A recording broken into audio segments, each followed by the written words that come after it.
আসসালামু আলাইকুম সুপ্রিয় দর্শক।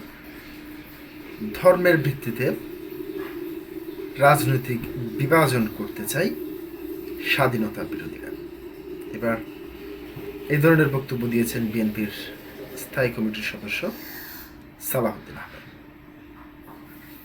প্রিয় দর্শক, তিনি কক্সবাজার 1 আসন থেকে তিনি নির্বাচন করছেন। তিনি মূলত তার নির্বাচনী এলাকায় নির্বাচনী গণসংযোগ চলাকালে তার বক্তৃতায় তিনি এইসব কথা তুলে ধরেছেন। প্রিয় দর্শক, আপনারা জানেন দীর্ঘ 17 বছর অর্থাৎ আওয়ামী লীগ সরকারের সময় থেকে শুরু করে এর আগে যে নির্বাচনটি হয়েছে সেই নির্বাচন থেকে শুরু করে তারা সব সময় জামাত ইসলামীর সঙ্গে ছিলেন। জামাত ইসলামী তাদের সঙ্গে ছিলেন, তাদের জোটগতভাবে। আপনারা দেখেছেন 2001 সালে বিএনপি যখন নির্বাচিত হয়েছেন, জামাত ইসলামের হাতে 3টি মন্ত্রণালয়ের দায়িত্ব দেওয়া হয়েছে। অর্থাৎ যাদের বিরুদ্ধে 1971 সালে মানবতা বিরোধী অপরাধের অভিযোগ, যারা 71 সালে মা বোনদের উপর নির্যাতন করেছে, যারা 71 সালে পাক বাহিনীদের সঙ্গে আঘাত করে এদেশের সাধারণ নিরীহ মানুষদেরকে হত্যা করেছে, গণহত্যা চালিয়েছে, তাদেরকে সঙ্গে নিয়েই তারা সরকার গঠন করেছিল এবং তাদেরকে 3টি মন্ত্রণালয়ের দায়িত্ব দেওয়া হয়েছে। সেটি এদেশের মানুষ ভুলেনি। কিন্তু হঠাৎ দেখতে পেলাম 5ই আগস্টের পর জামাত ইসলামী তারা নিজেরা নতুন করে সংগঠিত হলো। তারা বিএনপির সেই দীর্ঘ চিরাচরিত জোট থেকে বেরিয়ে এসে তারা তাদের মতো করে নির্বাচন করার সিদ্ধান্ত নিল এবং বিএনপির মতো করে নির্বাচন করার সিদ্ধান্ত নিল। এরপর থেকেই আমরা দেখতে পেলাম একটি ধোঁয়া তুলতে শুরু করলো।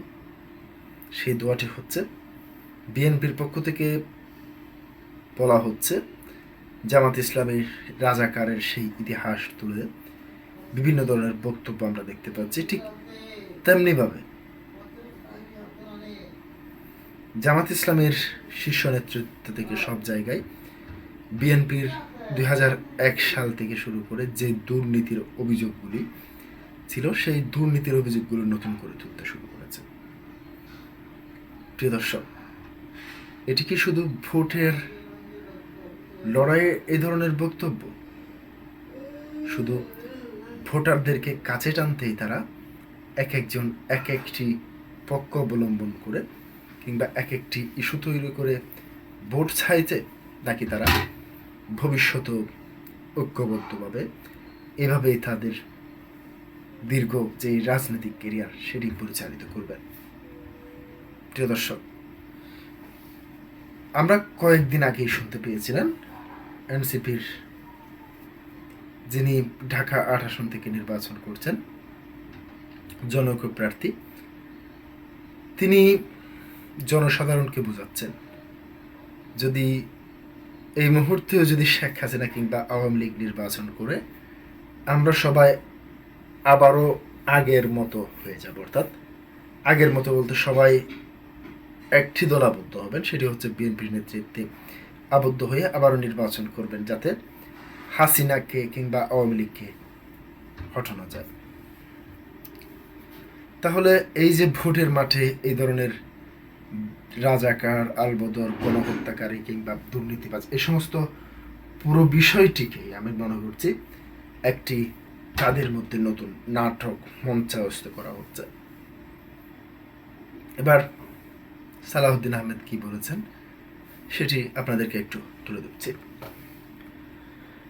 বিএনপির স্থায়ী কমিটির সদস্য ও কক্সবাজার 1 আসনের ধানের শীষ প্রার্থী সালাহউদ্দিন আহমেদ বলেছেন, এই দেশের স্বাধীনতায় যারা বিশ্বাস করেনি তারাই ধর্মের ভিত্তিতেও রাজনৈতিক বিভাজন করতে চাইছে। অথচ এদেশের মানুষ সেটি চায় না উল্লেখ করে সালাহউদ্দিন আহমেদ বলেন, আমাদের সবাইকে ঐক্যবদ্ধ থাকতে হবে। এদেশের স্বাধীনতা সার্বভৌমত্বকে সুরক্ষিত রাখতে হবে। এদেশের গণতন্ত্র বিলুপ্ত হয়ে গিয়েছিল, বিকল্প গণতন্ত্র বারে বারে বিএনপির নেতৃত্বে পুনরুদ্ধার করা হয়েছে বলে মন্তব্য করেন তিনি। রোববার 1 ফেব্রুয়ারি সকালে চকরিয়া উপজেলা পশ্চিম বড় ভৌলা মানিকপাড়া এলাকায় স্থানীয় ইউনিয়ন বিএনপি আয়োজিত নির্বাচনী পথসভায় সালাউদ্দিন আহমেদ এসব কথা বলেন। তিনি বলেন, এই দেশের ছাত্র অভ্যুত্থানে শত সহস্র মানুষ শহীদ হয়েছেন, রাজপথে রক্ত দিয়েছেন। তাদের আকাঙ্ক্ষা ছিল একটি গণতান্ত্রিক বাংলাদেশ বিনির্মাণ এবং একটি বৈষম্যহীন সমাজ ব্যবস্থা প্রতিষ্ঠা করা। এই গণতান্ত্রিক বাংলাদেশের প্রতিষ্ঠায় ও শহীদদের আকাঙ্ক্ষা পূরণে দেশ গড়তে ধানের শীষে ভোট চান তিনি। সালাউদ্দিন আহমেদ আরো বলেন, আমরা অবাস্তব কিছু বলছি না।